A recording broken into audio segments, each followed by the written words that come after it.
இந்த வீடியோவில் நம்ம ஜெபமாலைக்கும் தூய ஆவியானவருடைய அபிஷேகத்துக்கும் இருக்கக்கூடிய தொடர்பை பற்றி இந்த வீடியோவில் நம்ம பார்க்க போகிறோம்.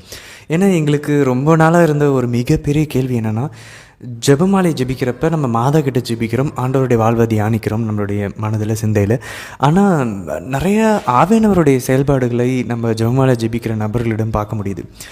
உதாரணத்துக்கு நம்ம கத்தோலிக்க திருச்சபை எடுத்துக்கிட்டோன்னா, அதில் இருக்கிற எல்லா விசுவாசிகள், சாதாரண பொதுநிலையிலிருந்து துறவிகள்லேருந்து மிகப்பெரிய புனிதர்கள் வரைக்கும் எல்லாமே மாதாவே கதின்னு சொல்லி ஜெபமாலையே ஜெபிச்சுட்டு இருந்திருக்காங்க.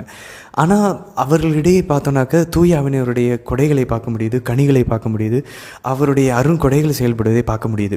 நம்ம திருப்பலி லத்தீனில் தான் அந்த காலத்தில் நடந்துட்டு இருந்துச்சு, நம்ம கேள்விப்பட்டிருக்கிறோம். அப்போது அந்த டைமில் நம்மளுடைய முன்னோர்கள் எல்லாமே 2000 வருடமாக இங்கே உட்காந்துக்கிட்டு திருப்பலி நடக்கும்போது அவர்கள் ஜெபமாலை தான் ஜெபித்து கொண்டிருந்தார்கள்.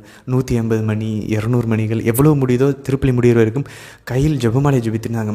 மாதானே சொல்லி பிரிவினை சகோதரர்கள் இன்று ஆவியானவர் அவரிடம் ஜெபிக்கிறது இப்படி போயிட்டு இருக்கும்போது, நம்ம கத்தோலிக்க திருச்சபையில் நம்ம வெறும் மாதாவை மட்டுமே பிடிச்சிட்ருக்கோம்.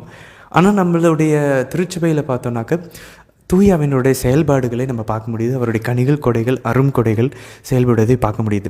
ஸோ இது என்ன நடக்குது இந்த மெக்கானிசம் அப்படின்னு சொல்லி ரொம்ப நாள் எங்களுக்கு இருந்த ஒரு கேள்வி. உதாரணத்துக்கு நம்ம எல்லாருக்குமே நம்ம பொதுவாக அடிப்படையில் ஒரு ஜெபமாலையை ஜெபிச்சு முடித்தோன்னே நம்ம எல்லாருடைய மனதில் ஒரு அமைதி பிறக்கிறது. அதை நம்ம எல்லாருமே உணர்ந்திருக்கோம். நன்றாக நம்ம உண்மையிலேயே ஜெபமாலையை நம்ம மாதா கிட்ட பயபக்தியோடு ஜெபிச்சோன்னா, அதே போல் நம்ம ஒரு சில நேரங்களில் பார்த்தோன்னாக்கா ரொம்ப வருத்தமாக இருந்திருப்போம்.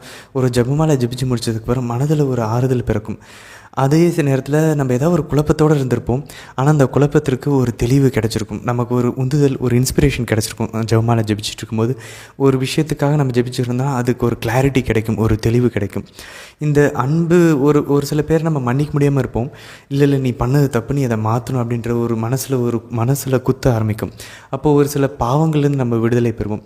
அப்போ இந்த அன்பு, அமைதி, இந்த பொறுமை நமக்குள்ளே வளருது. கொஞ்சம் கொஞ்சமாக ஜெபமாலை ஜெபிக்க நம்ம மற்றவர்கள் மேலே இறக்கப்பட ஆரம்பிக்கிறோம், மன்னிக்க ஆரம்பிக்கிறோம். இதெல்லாம் பார்த்தோன்னா கலாத்தியர் 5வது அதிகாரம் 22லேருந்து 23 வசனங்களை வாசிச்சோன்னா, இது எல்லாமே தூய ஆவியானவருடைய கனிகள். நமக்குள்ளே பாவத்திலேருந்து மீண்டு வர்றதுக்கான ஒரு தன்னடக்கம், செல்ஃப் கண்ட்ரோல் நமக்குள்ளே பிறக்கிறது. இது தூய ஆவியானவருடைய கனிகள். ஆனால் நம்ம ஜெபிக்கிறது மாதா கிட்ட ஜெபிச்சுட்ருக்கோம். அதே போல் ஒரு தெளிவு கிடைக்கிறது, நமக்குள்ளே ஞானம் பிறக்கிறது, விண்ணகத்தை பற்றின புரிதலை அதிகரிக்கிறது.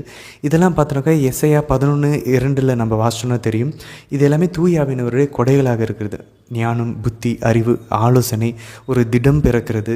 நமக்கு ஒரு பாவத்தையோ இல்லை ஒரு பயந்த ஒரு சுச்சுவேஷன் தைரியமாக நம்ம வெளியே வருவதற்கு ஜெபமாலை ஜெபிச்சு முடிச்சோன்னா நமக்கு அந்த ஒரு ஒரு ஒரு கொடை நமக்கு கிடைக்கிறது. ஆனால் நம்ம ஜெபிக்கிறது என்னமோ மாதா கிட்ட ஜெபிச்சுட்டு இருக்கோம். அடுத்தது நம்ம பார்த்தோம் அப்படின்னாக்க 1 கொரிந்தியர் 12